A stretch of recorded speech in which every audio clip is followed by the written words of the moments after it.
Nataka nimpe notice leo.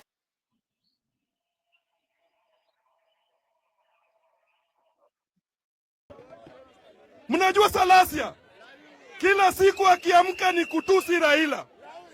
Nataka nimpe notice leo tukiwa hapa Kibra kwamba kila popote tutakapopatana na Salasia itakuwa ni kichapo, kichapo, kichapo, kichapo, kichapo, kichapo. Ya mwisho naye Jambo ulipo mtazamaji na msikizaji, na kuna kijana fulani mjinga pumbavu anaitwa Salasia wa YBN Breaking News. Karibu sana tukaweze kujua cloud inatembea vipi au inasemaje. Angalia na utizame na usikize. Kituo ni chako YBN Breaking News. Katika siku hizi ambazo zimepita, tumeona vijana wanaojiita walinzi wa aliyekuwa waziri mkuu Raila Odinga, na wanasema hadharani wao ndio vikosi walinzi na vikosi tetezi. Swali ibuka ni je, hakuna serikali inayotetea haki za mtu? Ni nani mwenye kuhujumu sheria ya nchi? Ni nani mwenye kuchangia michangio ya kivita? Tangu lini serikali ikalemewa na kulinda kigogo yeyote mchaguliwa?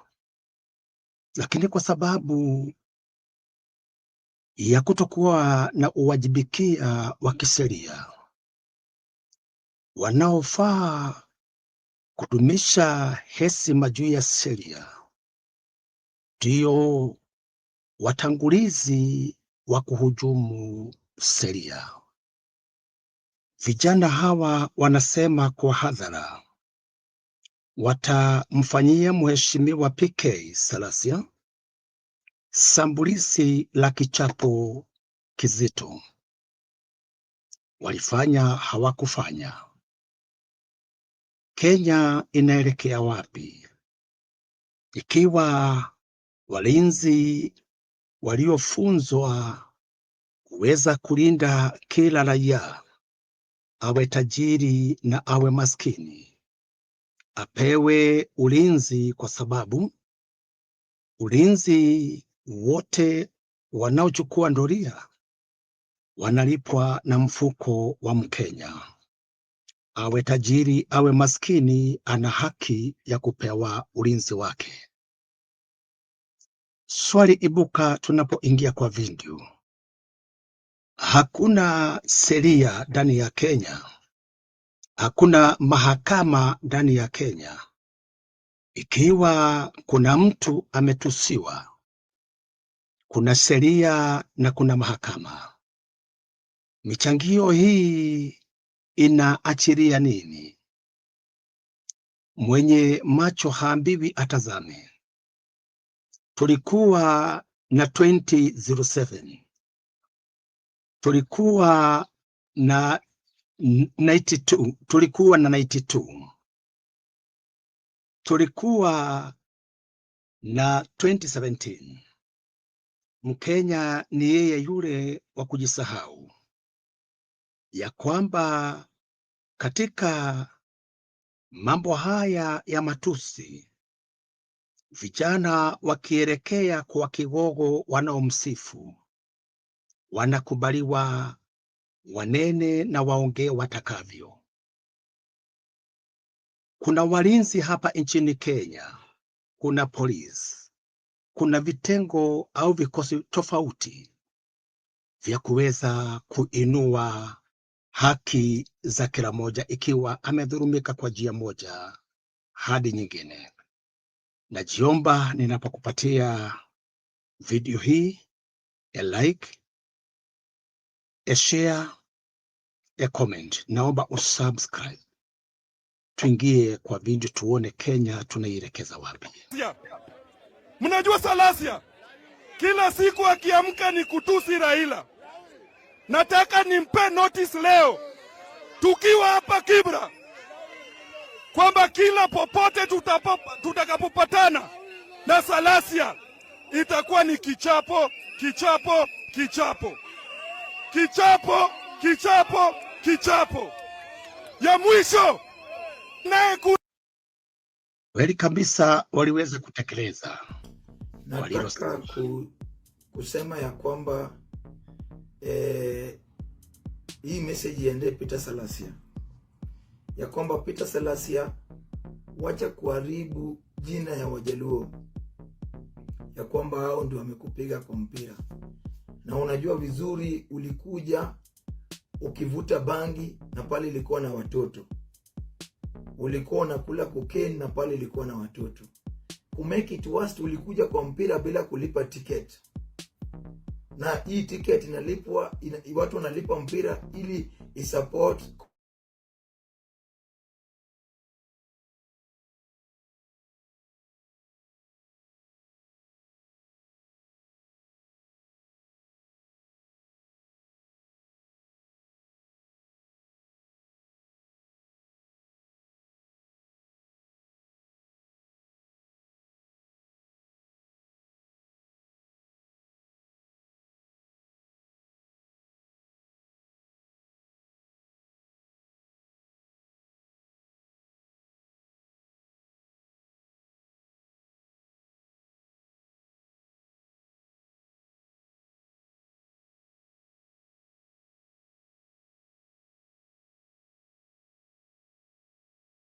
watu wako, awache kuvuta bangi hadharani.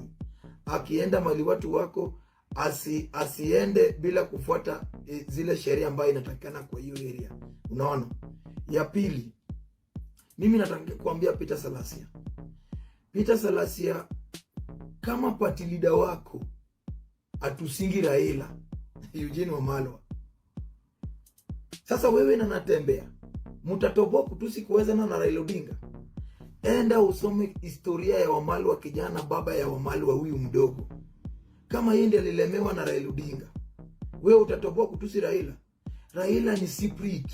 Wajaluo wanasema Raila ni Juogi. That's why nimekuambia watu wote, mtu yote anazaleta shida, anaweza fanya madharau yoyote, but hawezi fanyia mtu anaitwa Raila Odinga madharau. Hawezi fanyia mtu anaitwa Mama Ida madharau. Raila Odinga si lazima yeye aambie mtu. Au kitusi Raila Odinga, hiyo umemess. Saa hii mtu anacheza na jina Raila Odinga na una fix na jina la William Samoei Ruto, wewe hiyo ni shida yako. Unaona? Kumake it worse, unatusi Raila Odinga ukivuta bangi. Na Raila Odinga ni Mkristo, Raila ni mtu alipata baptism, Raila ni mtu aliokoka, na anataka good example kwa young generation ambayo inakuja. Na inanyesha bad leadership kwa wale vijana ambao wanataka viti. So mimi nasema ya kwamba wale hata wakumpiga, wale msalamia, ikumama alikuwa anauza ndizi, alimwaga ndizi yake ndiye alimtubia ndoo. Kama Wakenya mliona ndoo ili alitupiwa. Huyo ni mama ambaye alikuwa anauza ndizi, pia alikuwa anataka kukula ndizi yake bure. Ndio alivuta bangi na alikuwa na njaa. Mimi nataka nikwambie, Salasia, utapoteza hiyo kiti yako. Ukiendelea vile unaendelea, enda ulize. Bila saka mambo ni kama unavyoyasikiza. Naomba usubscribe. Kituo ni chako UYBN Breaking News. Swali ibuka, kijana Kaucho ni nani katika upande wa ulinzi? Ni nani ndani ya serikali ya Kenya? Yeye ndiye aliye na mamlaka au cheo kipi aweze kutishia Mheshimiwa PK Salasia? Yeye ndiye mtetezi wa vigogo. Yeye ndiye mlinzi wa vigogo. Serikali imefunga masikio, na kwa sababu kuna jopo mbalimbali, kuna vitengo vya ulinzi mbalimbali, kumekosekana mtu mmoja wa kuzima maongeo kama haya. Huyu kijana Kaucho ndiye anayesema ni mlinzi wake Honorable Raila. PK Silasia na yeye ana wale waliomchagua. Je, ikiwa kila mtu atatetewa na walio upande wake, vikosi vya ulinzi vinafanya kazi gani? Vikosi vinavyofaa kuwajibikia zinafanya nini? Ikiwa kigogo atatetewa na kigogo, basi asiye na watetezi ataelekea wapi? Swali ibuka ni hili: ikiwa kigogo atatembewa na mlengo wa upande wake, sheria ndani ya Kenya itafuatwa lini? Kijana Kaucho ni nani aruhusike Kenya nzima kuchangia michangio ya kuleta kasia, fujo? Uwanji unaingilia hapo na uchomaji, na ananena pasipo kujificha. Serikali ya Kenya mumefunga macho, munangojea ifikie kiwango hicho?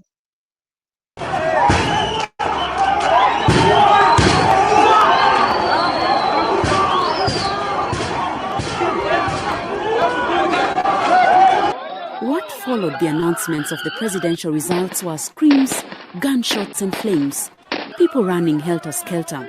And yes, it was no longer business as usual. The violence was raging very fast from the north to the south, from east to west, and up to the coast. Every corner of the country was all tension.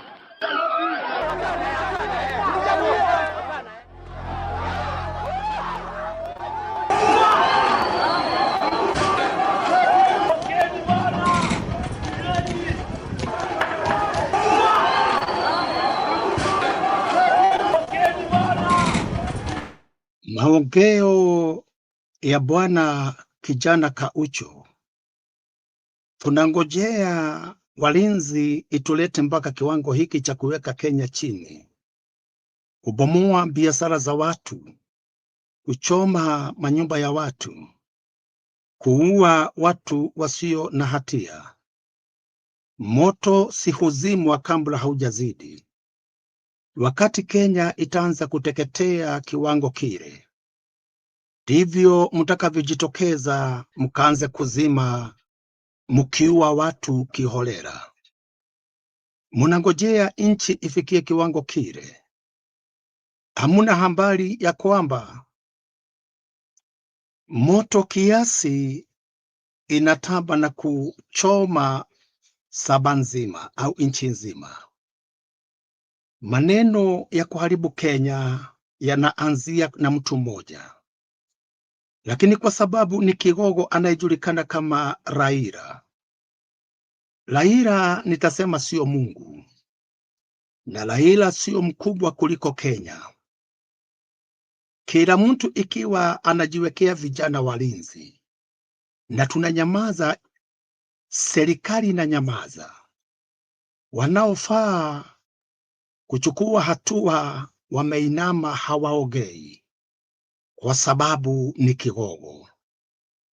Kigogo inchi iharibike. Mara ngapi inchi hii imejipata katika hali ya eti? Naomba usubscribe. Sikiza hiyo video. Si uwezi pata through Central, au uwezi. Watu wa Central wanakaa kama nyani. Ukienda Boreta Mpale na Ndizi, unapata nyani wamekaa pale. Chukua hiyo ndizi tupia nyani, alafu ende uchukue hiyo ndizi yako. Utapata na kugwara na ndizi ni ya. Hao ndio watu wa Central. Wananyenyekea wakitaka kitu, wakisapata Hata Wameru wametumia sana na hii ya Ngema. Kwa nini? Kama Ngema ni ukweli, sasa ni Kindiki ni deputy president, wanasema eti anatumika. Eti Kindiki anatumika. My friend, this time round watu wetu musingi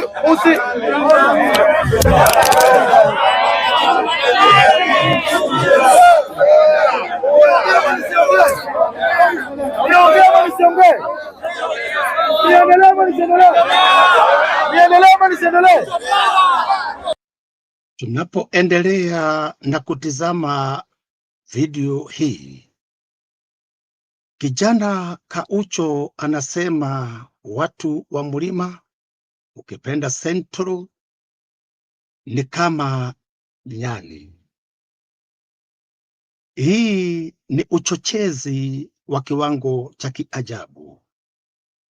Wanaofaa kuchukua hatua ni akina nani? Wanaofaa kutatua mizozo hii ni akina nani? Ni kijana Kaucho na ananena kiwaziwazi. Serikali imefunga masikio. Serikali imenyamaza kimya. Mwishowe kijana huyu anaelekeza nchi wapi? Kwa sababu anasema watu wa Mlima ni kama nyani. Sio watu, ni nyani. Ametusi wale wote wanaitwa Wakikuyu. Sio uchongezi huu. Huu sio uchochezi. Wanaojua kufuata mikondo ya sheria, mko wapi? Mtaamuka wakati nchi hii itakuwa ikiungua. Sikiza video hiyo tena. Ama namna gani? Na mimi nataka kuambia watu wetu, nataka niambie na ndugu yangu Joaquim presidency huwezi pata through Central, au huwezi. Watu wa Central wanakaa kama nyani. Ukienda Boreta Mpale na Ndizi, unapata nyani wamekaa pale. Chukua hiyo ndizi tupia nyani, alafu ende chukua hiyo ndizi yako. Utapata na kugwara na ndizi ni ya. Hao ndio watu wa Central. Wananyenyekea wakitaka kitu, wakisapata. Hata Wameru wametumia sana na hii ya Ngema. Kwa nini? Kama Ngema ni ukweli, sasa ni Kindiki ni deputy president, wanasema eti anatumika. Eti Kindiki. Watu wetu, nchi hii inatumika vibaya. Tunaelekea kuchoma nchi hii. Watu wetu, ndugu wa Kenya, kutoka sehemu za mahali tunaelekea ni nchi inaenda kuchomeka. Kijana Kaucho ni kijana hajui analolitamka, na anatamuka kwa sababu ya kile kidogo anachopewa na kigogo huyu anayetetea. Kama kweli hatetei huyu kigogo, mkono wa sheria ungesakuwa umefanya kazi. Lakini sheria inakuja kufanya kazi wakati nchi imeungua. Wazee, kwa nini hawataki kusikiza wazee? Hiyo ndiyo mawaidha ile ambayo wazee wazima itawabidi wafuate. Ushauri wa vijana unachoma nchi, lakini ushauri wa wazee unamboleza nchi. Kwa nini nyinyi vigogo mumekataa kufuata mawaidha ya wazee wamekomaa? Munatumia vijana ndiposa wawatetee ili nchi iungue. Ni mara ngapi mumeunguza nchi hii kwa sababu ya kuamini vijana wasio na mawaidha yeyote ya kuokoa nchi? Wakati sheria ilipuuzwa, hapo ndipo vijana waliweza kupewa nafasi iliyo bora ya kuongea wanavyotaka. Ikiwa nchi hii inasimamiwa na vikosi kama hiki kimoja kinaongozwa na kijana Kaucho, kila upande ukiongozwa na vijana, Basi wanaoaminiwa kuweka ulinzi wanafanya kazi gani? Uchongezi tumeushuhudia watu wakipoteza mali yao. Serikali mumekaa kimya. Huyo mama anayenena hapa alichomwa, akachomeka, akaisha. Bwanake akauliwa, vitu vyake vyote vikaisha. Anaongea habari iliyo na hofu nyingi zaidi na maombolezi. Kenya tunangojea. The Valley region is spreading quite fast. This is Naivasha, about 100 kilometers west of Nairobi. It is the latest to be hit by the ethnic violence gripping this country. Armed groups on a revenge mission attacked this house belonging to a Luo, opposition leader Raila Odinga's community. The occupants and some of their neighbors had sought refuge inside from the violent youth. They now lie dead, their bodies still burning. Inside the town, police engaged gangs in running battles as soldiers struggled to remove the roadblocks. There was little traffic on the Nairobi-Naivasha highway, one of the country's major arteries. The few vehicles plying the road were stopped and searched for members of some ethnic communities. Using machetes and other crude weapons, the youths meted out brutal violence on anyone they found. There are now fears that the cycle of attack and revenge is already beyond the control of the security forces. Flying over Naivasha, we saw the devastation caused by the violence in the town, a popular tourist destination. Naivasha is also at the heart of Kenya's multi-million-dollar flower industry. In nearby Nakuru, the lawlessness continues. Houses continue to be torched as armed youth run amok. The displaced, frightened and desolate seek protection. Here, hundreds of families have sought refuge in a church. It cannot accommodate them all, and many have to live in the open. The Kenya Army deployed to quell the violence tries to help some of the displaced get away from the misery. We are in Afraha Stadium in Nakuru, which is home to thousands of people displaced from their homes. They have with them the little they managed to salvage from their destroyed houses. And here, those who have just arrived are queuing to register. They will have to do so, or else they don't get any help. Rose Hamoye is lucky to be alive. Her home was destroyed by armed gangs who killed some of her neighbors. They came with machetes and were slashing people to death. I saw a schoolboy, his head was split in two. They were burning the houses of those that they killed. We've seen horrors here. The displaced are well guarded in the stadium. Mtazamaji na msikizaji wa OYBN Breaking News.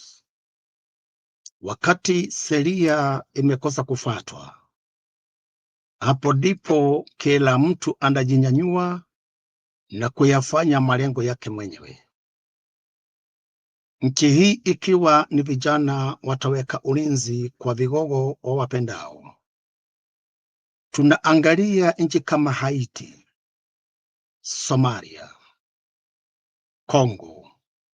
Hatuna la kujifunza. Serikali inafanya nini? Serikali itamwaga askari kila kona ya nchi wapige watu bure, na kulikuwa kuna nafasi ya kuzima moto huu kupitia midomo ya vijana. Dalili ya mvua ni mawingu. Matamshi ya bwana au kijana Kaucho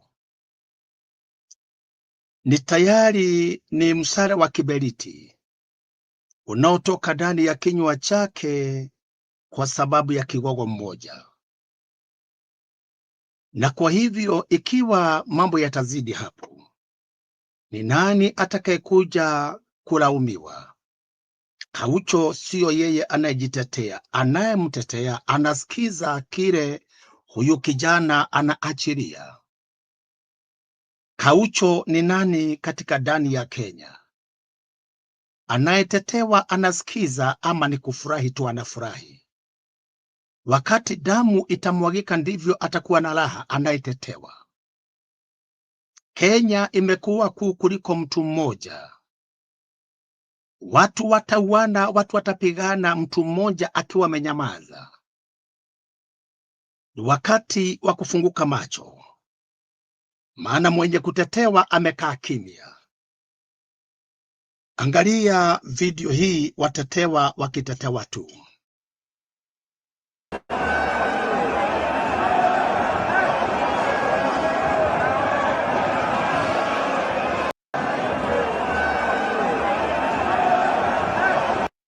Nitakuja kukuletea video hiyo vizuri next video. Uone na utazame Mheshimiwa PK Selassie akitolewa mikononi ya walinzi na vijana wanaowekea kigogo mmoja ulinzi.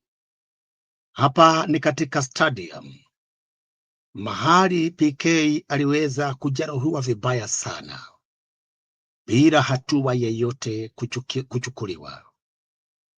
Vikosi vyote wamelala, vikosi vyote wamefunga macho. Unapoachilia vijana wapigane, unangojea nini katika nchi hii? Anayetatua vita ni msimamizi yule ambaye amepewa idhini ya kutetea na kutenganisha porojo kama hizi. Hawa vijana vikosi walisema kupitia kijana Kaucho watampa huyu PK Mheshimiwa Selassie ya kichapo. Wamempa kichapo zaidi ya mnyama, na hivyo ndivyo walisema na wakatekeleza. Aliyesema haya alisema hadharani bila kuficha.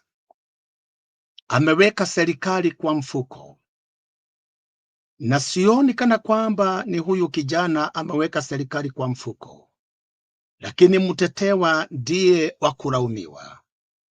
Kaucho ni nani anayetetea? Kaucho ni nani anayetetea? Vijana hawa wana sura gani wanatuletea sisi wananchi wazalendo? Dalili ya mvua ni mawingu.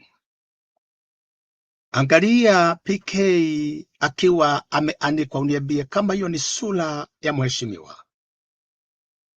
Mheshimiwa amechaguliwa na watu wengi, si mtu mmoja. Huyo ni mheshimiwa amechaguliwa, ametolewa mavazi.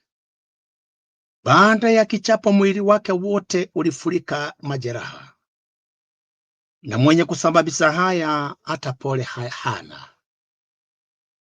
Ikiwa huyu PK kuna maneno anaporoka yasiyofaa, kuna mkono wa sheria.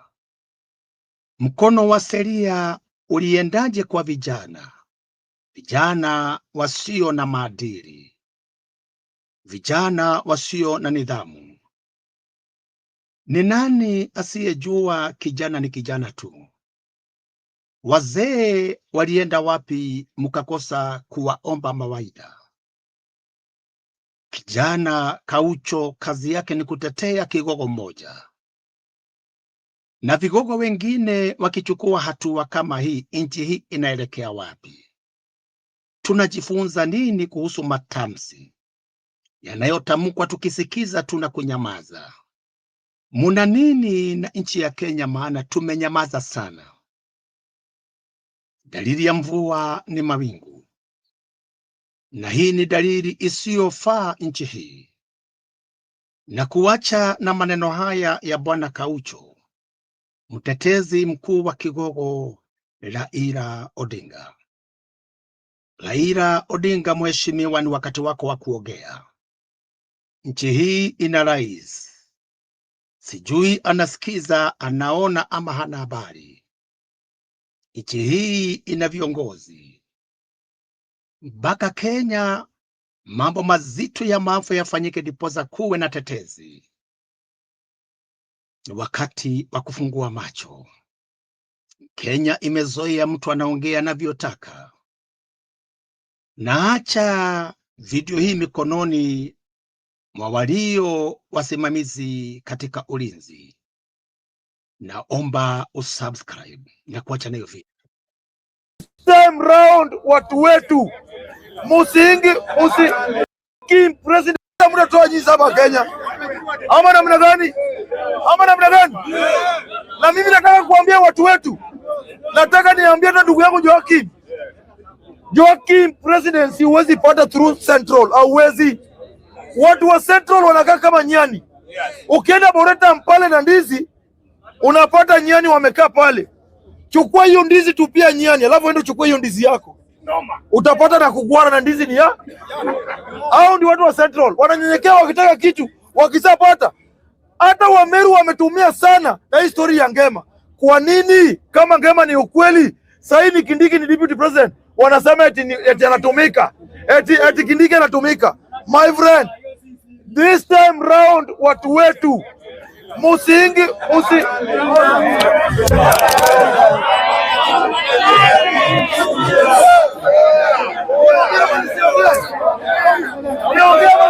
kina mwanzo kina mwisho na haya. Usikubali Kenya iungue tukitizama.